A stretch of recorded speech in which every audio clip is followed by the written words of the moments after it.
whether you're in the PTSD group or any of the other groups, the worst set of circumstances or the worst circumstance that you've ever been through, and you're really focusing and addressing what that's done to your life, and you're trying to live and come out of it.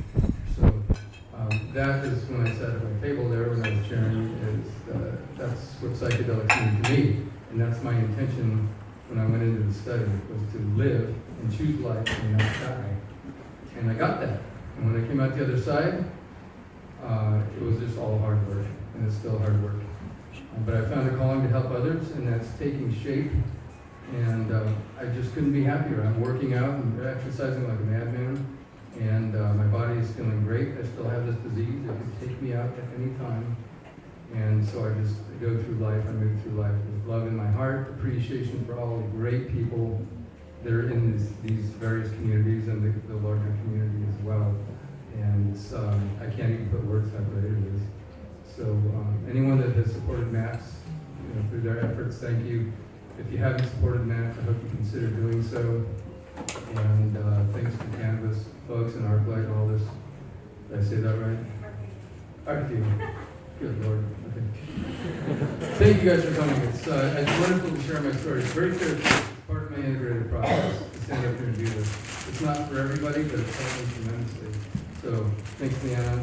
Thanks, Jay. Thanks.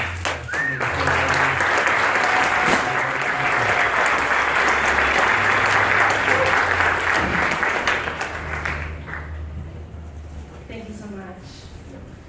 So with that, next up I'd like to invite one of my old bosses, Steve D'Angelo, who's also the co-founder of the ArcView Group and just an absolute huge legend in the cannabis legalization movement and effort, author of the Cannabis Manifesto, and a man that mostly needs no introduction. So, Steve, thank you.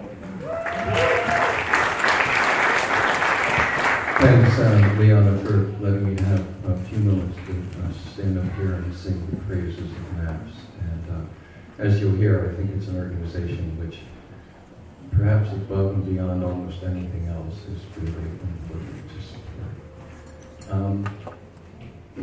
Human beings for millennia used visionary plants, visionary substances, for millennia upon millennia. And I believe that we did that to reset our mind, body, soul, spirit, earth connection. And as societies became more complex, more technological, more hierarchical, stigmas and then bans and then prohibitions on these substances set in almost everywhere. Certainly going back to well before the beginning of the Industrial Revolution. And I think that we have lost something which is not just precious to us, but something which is absolutely essential for our future survival and for our evolution. I think that if you take a look at what's happened on a really macro level, our ability to produce the technology has outstripped the wisdom that we have with which to deploy it.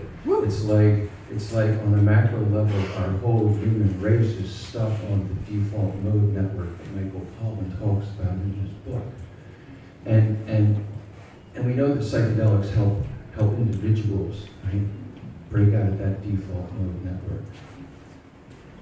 I think that MAPS is going to kind of doing the work that's going to help the world, all of us, break out of this default mode network that's been around psychedelics.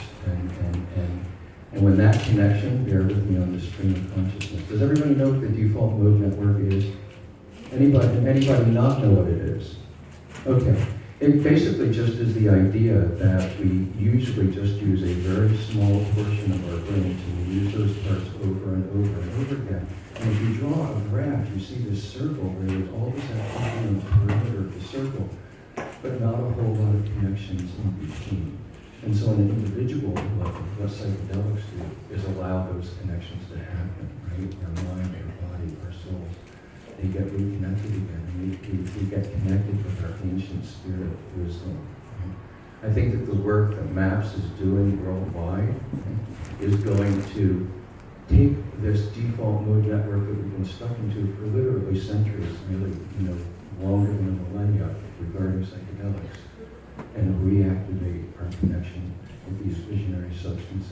And when I look at what's happening in the world today, when I look at how disconnected we are from nature, when I look at still nuclear weapons being pointed at each other all over the place, when I look at the effects of religious intolerance, when I look around the world and I see young people who are so desperate, so driven mad by the conditions they're in, that they compete with each other to devise ever more horrible ways to kill themselves and other people along with them. And I think, what is it that's going to break us out of this kind of madness? For me, my belief in psychedelics and the work that MAPS is doing is taking us a lot closer to that day. So thank you, MAPS, for helping save the world that we're living in. Woo!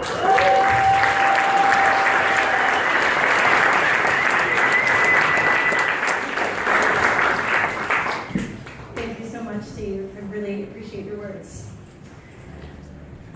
So, last but certainly not least, I'd like to invite up Thor Halverson, who is the executive director of another incredible nonprofit called the Human Rights Foundation. So, Thor, take it away. Thank you. Hi, and it's such a privilege to be here. It's been such a great night.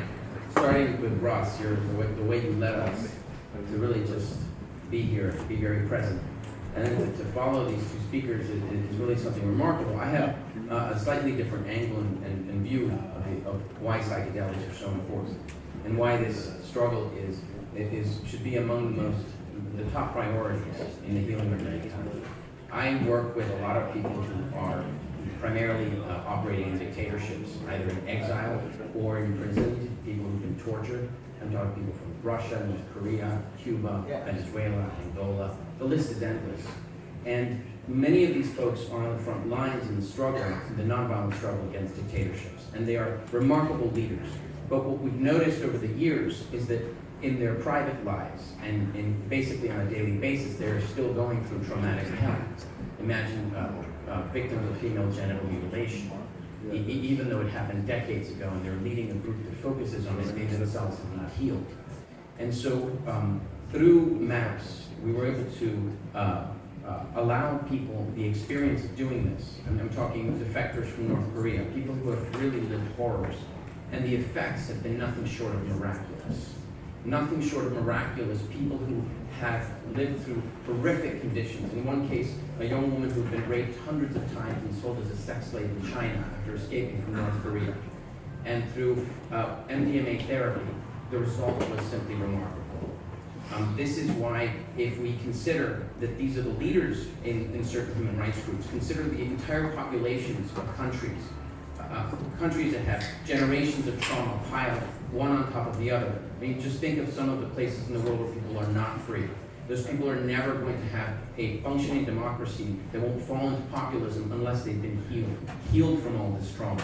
And this is why populists rise in power, because they appeal to the sense of people that they need to be safe, and they're not safe because they're traumatized. And that's why they elect people that like Putin, who then become dictators. And so if that appeals to you, healing it from that perspective, MDMA therapy has remarkable application. And we've seen it, and we very much like to support it. Someone at my table has offered to do a $10,000 challenge grant for this evening. If people are willing to make donations to match that, they will donate $10,000. So I really was hoping that we could turn this evening into something positive for MAPS and make as many people here as possible investors in this fight for what is a healed and more peaceful and more loving world. Woo!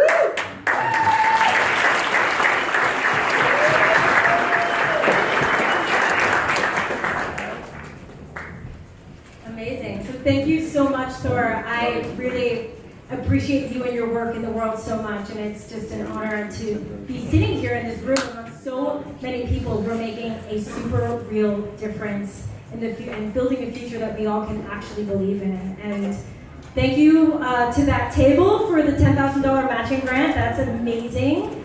I would like to point out that there are cards on all of your tables. Ashley's holding them up.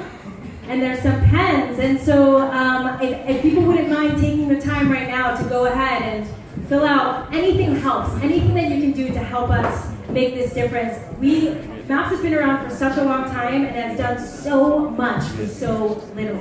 So we really make it worth every single dollar that is given to us. It goes such a long way. So I have some volunteers around that will be that can walk around and collect cards in a minute. And yeah, and then we have the rest of the night to enjoy each other and vibe. Yeah, hold on, Jade. Sorry. Yeah. I just wanted to say my guests had to leave. Steve Martin and his partner Sarah, and they also finished resolved was this match. Oh, thank you. Many thanks for him and his wife. Thank you. So yeah, and if there's anybody else, I mean, this is one thing that I'll invite. If anybody else has a toast or anything that they'd like to say, if you're a MAP supporter, perhaps you want to share why, now would be the time to do it. So if anyone would like to jump up and do that, the microphone is yours. Any takers? Okay.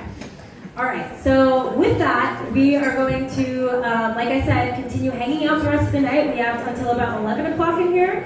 There's plenty of cannabis all around. You're all invited to smoke inside. There's some spaces outside as well. And I'm just so deeply grateful for each and every one of you for being here with us tonight, for creating the community here in Los Angeles, and for all of your various efforts to make psychedelic-assisted psychotherapy a reality in the world. Thank you very much.